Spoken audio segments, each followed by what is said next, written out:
Hier, je suis en mesure de vous présenter un album qui ne sort que mercredi. Il s'agit de Deadpool Badder Blood de Rob Liefeld, la suite de Deadpool Bad Blood, le graphic novel de Rob Liefeld. À l'époque du second film Deadpool, eh bien, Rob Liefeld était revenu sur son personnage. Il a fait des centaines et des centaines de pages. Il a co-créé le personnage avec Fabian Nicieza dans les pages de New Mutants et il revient régulièrement, soit pour faire des couvertures, soit pour faire des mini-séries. Il y aura une mini-série à partir de cet été qui s'appelle Deadpool Team Up, qui serait, selon ce que dit Rob Liefeld, eh bien, son chant du cygne, ses adieux au personnage. Rob Liefeld va avoir 60 ans et il ne veut pas abîmer le personnage, il ne veut pas faire la bande dessinée de trop, donc il a décidé de faire celle-là tant qu'il est en pleine possession de ses moyens. Un dessinateur comme n'importe qui, eh bien, décline passé un certain âge et il ne veut pas eh bien, laisser une image qui ne serait pas celle qu'il a toujours véhiculée tout au long de ces années. On pense ce qu'on veut de Rob Liefeld, moi je suis un grand fan, c'est un grand créateur qui a fait des choses absolument merveilleuses et magnifiques pour l'industrie. Il a créé Cable, il a créé Deadpool, il a créé énormément de personnages et c'est surtout qu'il a apporté à la fin des années 80, début des années 90 une sorte d'énergie folle et une envie de rendre les comics bigger than life, de rendre les comics plus grands que nature, avec des pages absolument exceptionnelles et une façon de raconter les histoires totalement nouvelle. On lui doit certains des plus gros succès de la bande dessinée américaine, puisque le premier numéro de X-Force s'est vendu à plus de 5 millions d'exemplaires et que ces séries comme Youngblood, Brigade, Prophet ont taquiné le million d'exemplaires tous à leur sortie. C'est quelqu'un qui a vraiment compté dans l'industrie des comics et c'est vraiment un auteur qu'il faut suivre, apprécier, aimer et qu'il faut comprendre. C'est vraiment quelqu'un de fascinant, clivant, je le sais, mais moi c'est un auteur que j'adore. Donc, à l'époque de Deadpool 2, il fait ce graphic novel. Ça sort sous forme de graphic novel. Ça sort pas sous la forme de 5 numéros qui sont après regroupés dans un album.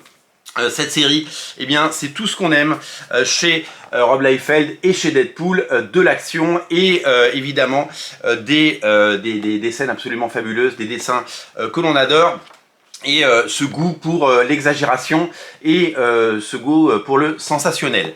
Cette série, Deadpool Bad Blood, elle est ressortie aux États-Unis sous la forme après de single. Pour tous ceux qui avaient raté le graphic novel, ils l'ont saucissonné en 5 morceaux et ils l'ont sorti en floppy, comme vous le savez. Et puis a été annoncé quasiment dans la foulée une suite qui s'appellerait Badder Blood, qui sort donc ce mercredi en version française. Ce Badder Blood, eh bien, c'est tout simplement eh bien, une nouvelle incursion dans l'univers de Deadpool et c'est une prolongation du plaisir, hein, clairement. Vraiment, vous allez replonger dans tout ce qui fait le sel de Deadpool et tout ce qu'aime évidemment Rob Liefeld avec bien sûr Cable et bien sûr Wolverine, mais pas que, parce que vous découvrirez au fil des pages, des caméos et des apparitions, notamment de Rob Liefeld. Pour la publication aux États-Unis, ils ont tout changé, puisque pour la publication aux États-Unis, ils ont décidé de changer leur fusil d'épaule en proposant non pas un graphic novel avec l'ensemble des 5 numéros, mais une parution épisodique, feuilletonnante. Donc les 5 numéros sont sortis de façon traditionnelle aux États-Unis et après regroupés dans un album. Donc ils ont tenté les deux versions, voilà, ils ont pris le problème par les deux bouts et donc ils ont proposé évidemment ces deux alternatives et ces deux façons de publier Deadpool. En France, on a le droit qu'à une édition classique. Alors, l'édition, ça sort en 100%, vous savez, ce format très classique, chez Panini, avec un petit couac que je me dois de dénoncer à ce moment-là, c'est que la Deadpool Bad Blood était sortie dans ce grand format qu'on ne voit quasiment plus chez Panini, que j'aimais bien. J'ai des Thanos dans ce format, notamment la quête de Thanos, etc. Et donc du coup la suite ne sort pas au même format. Alors j'ai pas eu d'explication, pour ça. J'ai posé la question, mais j'ai pas eu de réponse. Et peut-être que j'en aurai. Et si j'en ai une, eh bien je m'engage évidemment à vous la donner, parce que ben, c'est notre rôle sur Radio Comics de vous informer et vous tenir au courant de ce qui se passe et le pourquoi des choses. Ce qu'on peut imaginer, c'est que Bad Blood ressorte un jour, certainement dans la collection Must Have, ou peut-être dans une collection de poche ou autre. Aux États-Unis, il y a un omnibus qui sort avec les deux. Hop, il regroupe les deux dans un omnibus, un tout petit omnibus, mais un omnibus quand même. Un omnibus à 30 $, ouais, donc en fait un deluxe, quoi, parce qu'il y a 10 numéros dedans, donc un petit deluxe de 10 numéros. Avec les couvertures et tout ça et tous les bonus que vous connaissez. Voilà, c'est un peu dommage si vous suivez la version française de ne pas avoir le même format. Surtout que moi j'aimais bien ce format. Donc en fait j'ai deux questions à poser à nos amis de Panini. C'est pourquoi eh bien il n'y a plus ce grand format qui était super. Peut-être qu'il n'a pas marché tout simplement. On est simplement dans des aspects commerciaux. C'est-à-dire que c'est un format plus grand, ça coûte plus cher parce que ben forcément c'est hors norme et hors catégorie. Donc eh ben ça coûte plus cher à fabriquer parce qu'il y a plus de papier, plus de carton et que les ventes ne sont pas au rendez-vous. Souvenez-vous quand Urban Comics a décidé d'agrandir le format de ses Batman Rebirth avec les Batman de Tom King, et ben oui, ils les ont agrandis, et puis ben, au bout d'un moment ils se sont rendus compte que ça n'avait pas développé les ventes et que ça coûtait plus cher à fabriquer. Donc pour ne pas augmenter les prix et pour les maintenir pendant encore quelques mois, et bien ils sont retournés au format classique des comics, et c'est pour ça que Batman depuis quelques temps est édité au format, et donc il y a eu cette petite parenthèse des Batman Rebirth en grand format qui n'aura pas duré.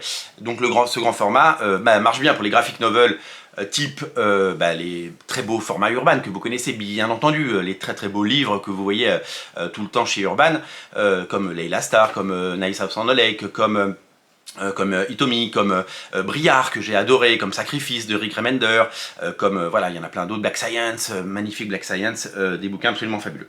Bad Blood, c'est donc ce magnifique bouquin, je le dis souvent, peu importe le flacon pourvu qu'on ait l'ivresse, je me réjouis d'avoir ce bouquin, parce que je suis, je vous l'ai dit en préambule, un énorme fan de Rob Liefeld. J'essaie de tout acheter, et d'ailleurs j'essaye d'obtenir depuis de nombreux mois le premier numéro de sa série Last Blood. Hein. Si vous êtes pas femme, ou si vous êtes femme aussi d'ailleurs, si vous êtes fan de ce que Rob Liefeld a pu faire dans son propre label chez Extreme Studio avec des personnages ou en couleur comme Bloodstrike ou des personnages comme Prophète, eh bien vous allez absolument adorer, parce que j'ai eu l'occasion de feuilleter, de parcourir le Last Blood, mais je ne l'ai pas.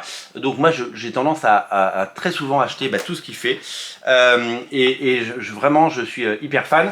Si vous aimez les comics à la mode des années 90 et si vous aimez le talent de Rob Liefeld, eh bien ce comics est pour vous, et il arrive 15 jours, 2 semaines, c'est ça, 2 semaines avant la sortie du film.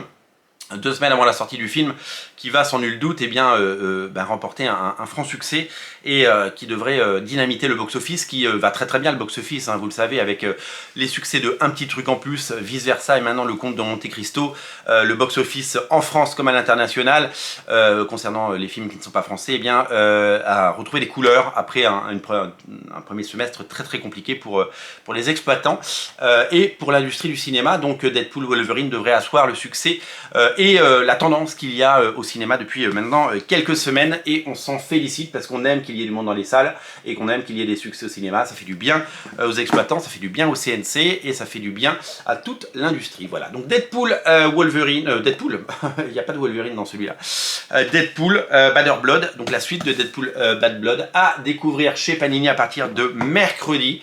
Voilà, je me réjouis bien entendu de cette sortie, et je vous invite à avoir un œil très attentif dessus, parce que c'est vraiment un bouquin qui va vous séduire et qui va, je pense, attirer un certain nombre de fans de Rob Liefeld, de fans de Deadpool et de nostalgiques désireux de replonger dans ces années. Rob Liefeld a toujours le vent en poupe, il est toujours là et c'est toujours un artiste qui compte. Ne passez pas à côté de Deadpool, Bad Blood. Salut!